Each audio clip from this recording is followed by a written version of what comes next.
My husband threw me out after believing his daughter's lies. 3 weeks later, he asked if I'd reflected. Instead, I handed him divorce papers. His daughter lost it. My name is Elena Ward, I'm 34. And if you think you know how this ends, stay tuned.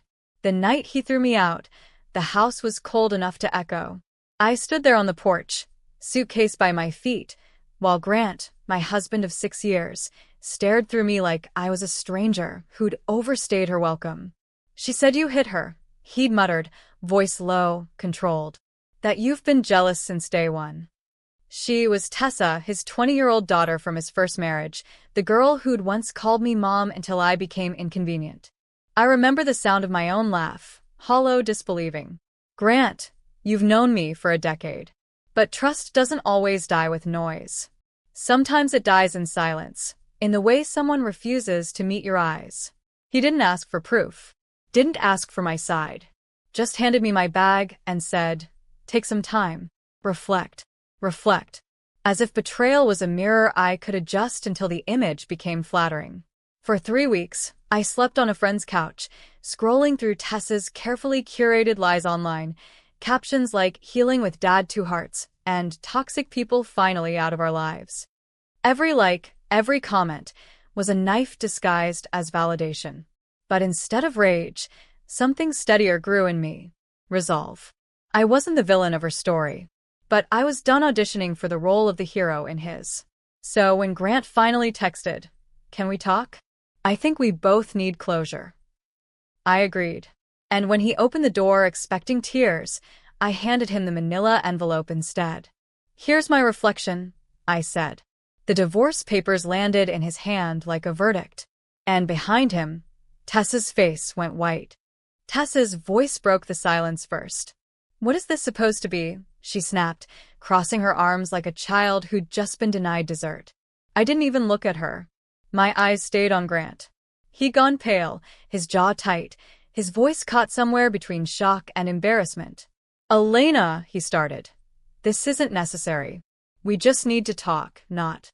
I cut him off. "We talked, remember? 3 weeks ago, when you stood in your driveway and watched me walk away with a suitcase. You said I should reflect." He swallowed. "You're overreacting." "Overreacting." I laughed, a sound too sharp to be humor.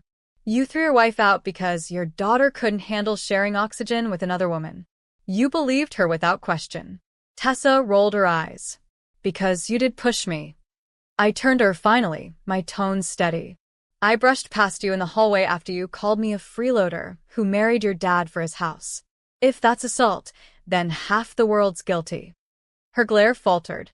"You twisted everything," she said, voice cracking. Grant looked between us, confused, defensive, trapped. "Stop it, both of you. This isn't helping." I nodded. "You're right. That's why I'm leaving." He blinked. "You can't just." "I can," I said. "You already taught me how." I turned toward the door, but paused. "Oh, and Grant, you might want to check your bank notifications. I already moved my half. I won't be funding the lifestyle of someone who believes gossip over truth." His face fell. "You wouldn't." "I already did." Behind him, Tessa's voice cracked into a shout. "You're ruining everything."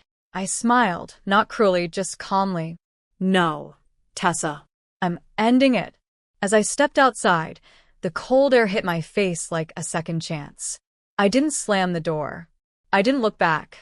Because sometimes the loudest revenge isn't destruction, it's dignity. And that day, I learned that silence can sound a lot like power. I drove until the city lights blurred into a string of gold and red, like my past fading in the rearview. My phone buzzed the entire time, unknown numbers, blocked calls, voicemails stacking up like guilt I didn't order. I didn't listen. Not yet. I rented a small apartment by the lake, a space with no history, no ghosts, no framed photos of a family pretending to love each other. The first night, I slept on the floor with nothing but a blanket and quiet. And for the first time in years, I didn't wake up anxious. The next morning, I opened my laptop, logged into the joint account, and saw it, $38,000 still sitting untouched. I'd moved my half before leaving, but Grant hadn't. Typical. He thought I'd come crawling back for closure, not clarity. So I withdrew my half legally, attached the signed separation draft, and left a note in his email. Transparency, half withdrawn as entitled. The rest is yours, and hers. Use it wisely. That was my closure. A week later, I got a message from Claire, one of Grant's coworkers who'd always liked to gossip. Girl, I don't know what's going on, but his daughter's been posting weird stuff about you, like you stole from them. I sighed, unsurprised. I checked Tessa's feed, and there it was. A photo of me from our wedding day, captioned, "Some women only marry for money. Some forget who gave them everything." The comments were brutal. All lies she'd spun so often she probably believed them herself. But I didn't comment, didn't defend myself. Instead, I called my lawyer. "You still have the text she sent me last year?" I asked. "The ones where she bragged about managing her dad's business card?" "Those," I said. He smiled through the phone. "You're planning something?" "Not revenge," I said softly. "Just balance. Because the thing about lies? They don't need to be shouted down. They just need the truth, whispered in the right ear at the right time. And I knew exactly where to whisper it. 2 days later, I made an appointment at Grant's company. Unannounced, unscheduled, but perfectly timed. When I walked into that glass building in my tailored navy dress, the receptionist froze. My name still carried weight there. Everyone knew Mrs. Ward, the supportive wife who'd hosted every fundraiser, who'd once been the face of his success. Not anymore. Grant looked up from his desk when I stepped in. His eyes widened, then narrowed. "Elena, what are you doing here?" I set a small folder on his desk. "Delivering what your daughter left out of her story." He didn't touch it. "If this is about money." "It's not," I said, cutting him off. "It's about facts." Inside the folder were screenshots, Tessa's texts bragging about using his corporate credit card for personal emergencies. Spa days, designer bags, concert trips, over $7,000 in unauthorized charges, all under his name. He flipped through the pages, face draining of color. This can't be right. "It's all verified," I said calmly. "And before you ask, no, I didn't leak it. I'm just giving you what you refuse to see." He stared at the evidence, his hands trembling. "Why would she do this?" I met his eyes. "Because she learned it from you. You both believed lies were easier than accountability." His lips parted, no words coming out. "And Grant," I added softly, "if you want to fix anything, start by fixing her." "I'm already fixed." As I turned to leave, Tessa walked in, just in time to see the papers spread across his desk. Her confident smirk faltered. "Dad, what's that?" Grant didn't answer. I didn't stay to watch. I didn't need to. Outside, the wind carried a strange sense of symmetry. For once, truth wasn't something I had to defend. It was something I delivered. And that silence, that heavy, awkward silence left behind in that office, was louder than any revenge could ever be. Because sometimes, justice doesn't explode. It lands quietly and changes everything. By evening, my phone started lighting up again, but this time, it wasn't from Grant. It was from numbers I didn't recognize. Colleagues. Old family friends. Even one from his accountant. Apparently, word had spread faster than I ever intended. Tessa's shopping spree was no longer a secret. Screenshots had circulated through office whispers and board meetings. By nightfall, her name was trending locally. Executive's daughter misuses company funds. I hadn't shared a thing. Someone inside had. Karma had just picked the right assistant to overhear the right conversation. I sat on my balcony, sipping tea, watching the storm unfold from a safe distance. The rain started softly, fitting. It sounded like closure in liquid form. My phone buzzed again. This time it was an email from Grant. Subject, "You won." Body, "I didn't know she'd done this." I didn't want to believe it. "You were right. About her. About me. I'm sorry." I read it twice, then closed it. I didn't reply. Forgiveness wasn't the currency I was trading in anymore. The next morning, I stopped by the diner near my new apartment, the kind of place where no one cared about headlines only coffee refills. The waitress, a woman in her 50s with tired eyes, smiled. "First time here?" "Yeah," I said, starting over. She poured my coffee and nodded. "That's the best kind of beginning." As I stirred the sugar, I realized how right she was.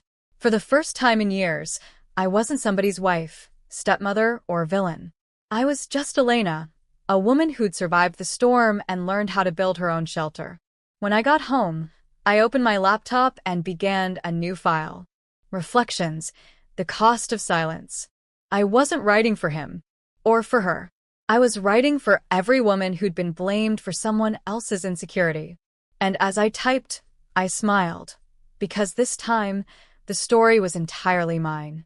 The weeks that followed were eerily quiet, the kind of silence that feels earned, not empty. I'd traded luxury dinners and tense family gatherings for peace, and every morning it greeted me like sunlight through clean glass. Then, one afternoon, an email arrived from an unexpected sender, Tessa Grant. Subject line: "Can we talk?" I hovered over it for a full minute before opening it. "I know you probably hate me. I would too. I messed up more than you know. Dad's furious. He froze my accounts. I don't have school money. I shouldn't have lied about you. I just wanted him to love me like he loved you. I'm sorry." The words blurred for a moment, not from tears, but from disbelief. For once, her tone wasn't sugar-coated or cruel. It was real. I read it twice before replying. "I don't hate you, Tessa. But your apology isn't for me. It's for yourself. Learn from it. And stop measuring your worth by how much someone else loves you." That mistake almost broke us both. Then I hit send. No anger. No lingering pain. Just truth. That night, I sat by the window with a cup of chamomile tea and thought about Grant. How trust dies in pieces, not all at once. How love without accountability is just performance. A text came from Claire again. Word is, Grant's stepping down for a while. They're saying he's taking time to reflect. I smiled faintly at the word, reflect. The same word he'd used when he threw me out. Now it finally meant something. I closed my laptop, exhaled, and realized the most powerful thing I'd done wasn't the divorce, or the exposure, or the silence. It was staying human when they tried to make me hard. Because survival without softness isn't strength, it's just armor. And I'd finally learned the difference. A month later, the city had shifted seasons. Cooler air, slower nights, quieter thoughts. I'd started running again, the kind of early morning runs where the world still feels half asleep, forgiving. Each stride loosened something I didn't know I was still carrying. One morning, as I ran along the lake trail, I saw Grant sitting on a bench by the water. Alone. No suit, no phone, no facade. Just him, smaller somehow, stripped of the arrogance that used to fill a room. He saw me before I could turn away. "Elena," he said softly, "can we talk?" I stopped, caught between caution and curiosity. "About what?" He exhaled, rubbing his temples. "You were right. About everything." I believed her, because it was easier than believing I'd failed as a father.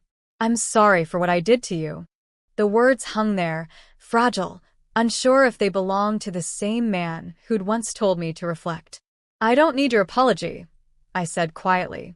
"But I'm glad you found the courage to give it." He nodded slowly. "Tessa's doing therapy. She's trying. She said you wrote back to her." "I did," I said. "She needed to know her worth doesn't depend on you, or me." Grant's eyes glistened. "You're stronger than I ever gave you credit for." "I always was," I replied. "You just didn't look close enough." He tried to smile, but it collapsed into something like regret. "Do you hate me?" I looked out at the water, rippling under the morning light. "No," I said finally. "I just don't need you anymore." We sat there in silence for a minute, not enemies, not lovers, just two people who'd stopped pretending. Then I stood up, brushed the sand off my shoes, and said, "Take care of yourself, Grant." As I jogged away, I didn't feel triumphant. I felt done. Because closure doesn't always come wrapped in revenge. Sometimes it just walks away without looking back. 3 months later, I stood in a sunlit community hall filled with the hum of small beginnings. On the wall hung a banner, "Empower Her, Women Rebuilding After Betrayal." It was my project, a support initiative I'd quietly started, funded by what used to be our joint savings. Every woman who walked through that door had a story like mine.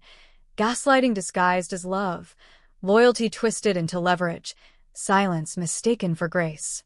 And every week, I watched them rediscover what I had, that dignity, once claimed, never needs defending. Tessa showed up once. She waited until the room emptied, then approached me slowly. Her hair was tied back, her voice softer. "I heard about this place," she said. I think I want to help." I studied her for a moment. The old me would have hesitated, weighed trust like currency. The new me simply nodded. "Then start by listening." She smiled faintly. "That's fair." As she joined the cleanup crew, I caught my reflection in the window. Not the broken woman standing on a porch months ago, but someone who'd rebuilt her life without permission. Later that evening, as the sun dipped below the horizon, I sat by the lake again. Grant's bench was empty now, the water still. I reached into my bag, pulled out a folded note, the first draft of my speech for an upcoming conference, and read the closing lines aloud to no one in particular. We spend years trying to be the version of ourselves that others can accept. But healing isn't about acceptance. It's about recognition, knowing who you are, even when they refuse to see it. I smiled. The wind carried the words away, like confession. Then I whispered, almost laughing, "Reflect on that, Grant." Evan's voice echoed behind me. "Mom, come on. You promised ice cream." I turned, grinning. "Yeah, baby. Let's go." And as we walked home hand in hand, I realized peace doesn't arrive with fanfare. It arrives when you stop fighting for space in someone else's story and finally start living your own.